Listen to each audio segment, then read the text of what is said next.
Alright guys, just letting you know my back is nearly back to normal. I've sat in the chair all day with a heating pad and it's good to go. I just thought I would share something. I'm making scalloped potatoes, and what I have here is 4 potatoes sliced thin, and what I'm going to do is bring these to a boil and then turn the heat down, let it cook for 10 minutes, drain the potatoes, and then in a skillet I will prepare a basic white sauce, which is butter, flour, and some milk, salt, and pepper. I'll make about a cup and a half of white sauce, and I'm going to slice up some Jennie-O turkey ham, and I'm going to cut it in cubes and add it to this with the white sauce, the potatoes, and the ham will all go together in a skillet, and I will brown, or just, you know, kind of brown the ham just a little bit on the edges, and then I'll remove that from the pan, make the white sauce, and then combine everything back in there, and that is going to be our main course for dinner tonight. And I'll be back in just a little bit. Okay, you can see the potatoes are up to a boil, so I'm going to just turn them down just a little bit, just to keep them at a steady boil. Stir them a little bit to break the surface tension on the water. And then in this pan, I've cubed the ham up. I cut like 1/4 inch slices, maybe a little bit more, and then I cubed it.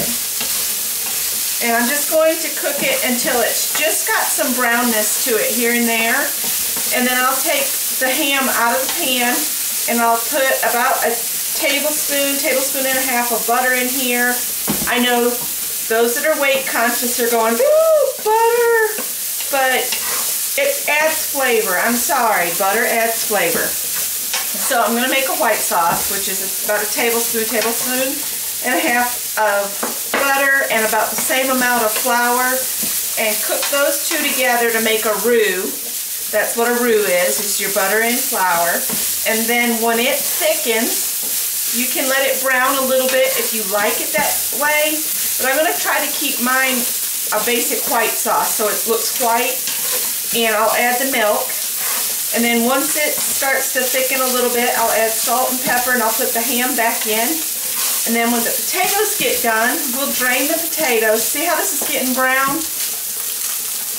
That's what we want. I might turn this heat down just a little bit.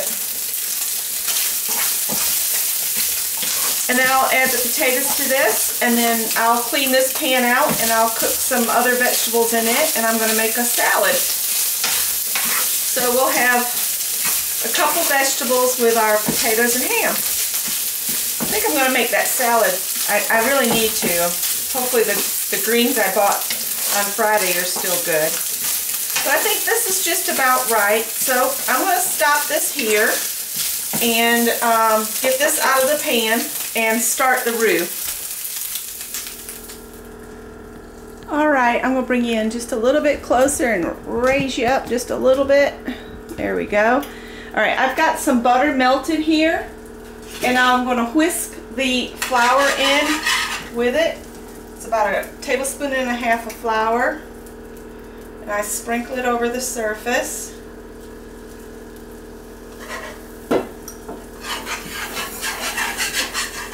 And this will thicken quick. I can turn that back on.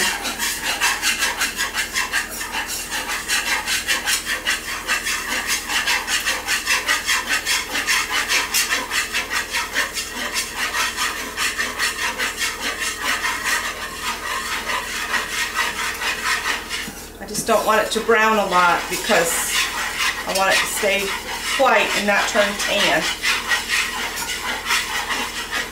Got some milk measured out over here, but I do want it to reduce a little bit. And the potatoes will be ready in like less than 3 minutes here.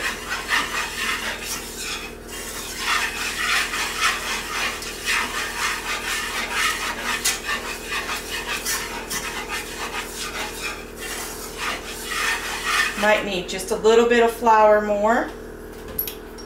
And you can't add more flour once you add your milk, because if you do, you'll have lumps. The flour has to be added to the fats, whatever fat you're using, whether it's butter, pan drippings, like if you're doing turkey gravy and you use your pan drippings.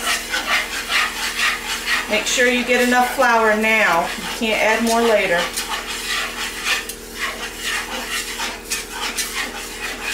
Not without ending up in Lump City. As you can tell, I don't really measure. I kind of eyeball things. I've been cooking since I was 9 and I'm almost 52, so I've been cooking a while. Okay, we're starting to brown a little, and that's not what I really wanted it to do. So I'm going to add a little bit of my milk. And I'm going to stir it. And see how it's thickening? Add a little bit more. And I need to reduce this heat.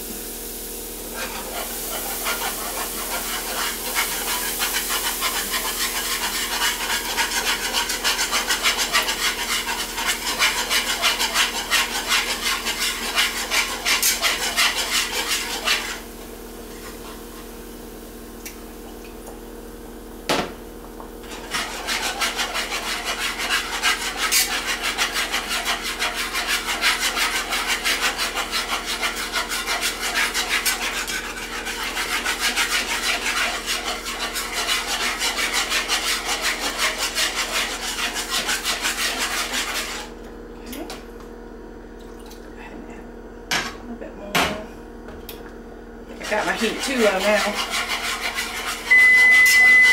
And that means the potatoes are done.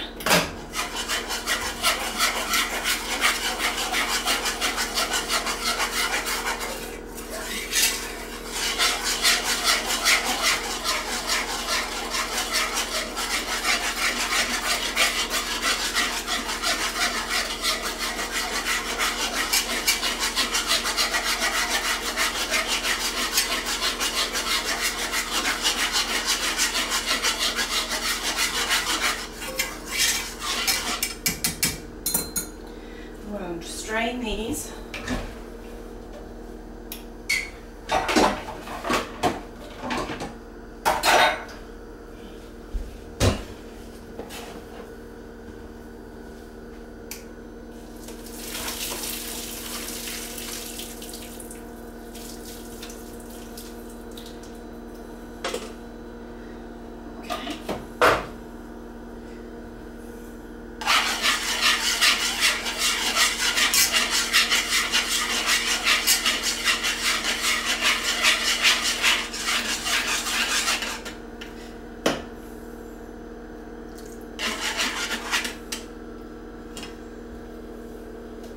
Got me a pan of soapy water here. I'm going to go ahead and I'm going to add my ham back in.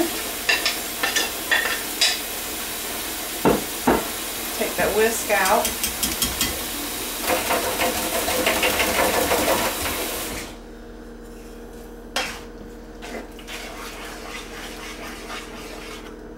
And I don't think I'm going to add any salt because ham is pretty salty, and if Scott wants salt, he'll add it.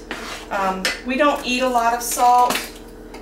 My grandmother had high blood pressure. Both of my grandmothers had high blood pressure, so I don't press my luck with that. I have the diabetes, and that's enough. I don't need high blood pressure too. So you can see how that's thickened up around the ham. Some of the brown specks you're seeing are also where I browned the ham in this pan. And then I'm just going to add the potatoes, which I might have overcooked them just a little bit. They're a little mashy, but it'll be alright. It'll still be good. Just kind of fold it in. And that's how you make scallop potatoes. Easy as that.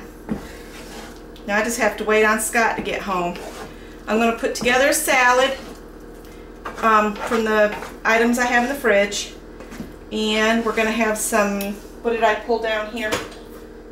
Pinto beans to go with it. Scott always says beans are good with everything. All right. When I plate this up, I'll show you what it looks like all plated up. All right. Thanks for watching.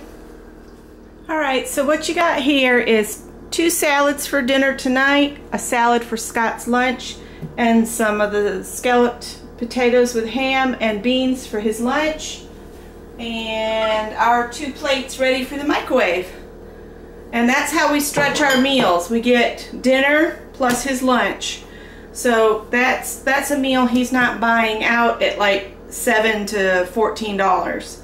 All right, thanks for watching.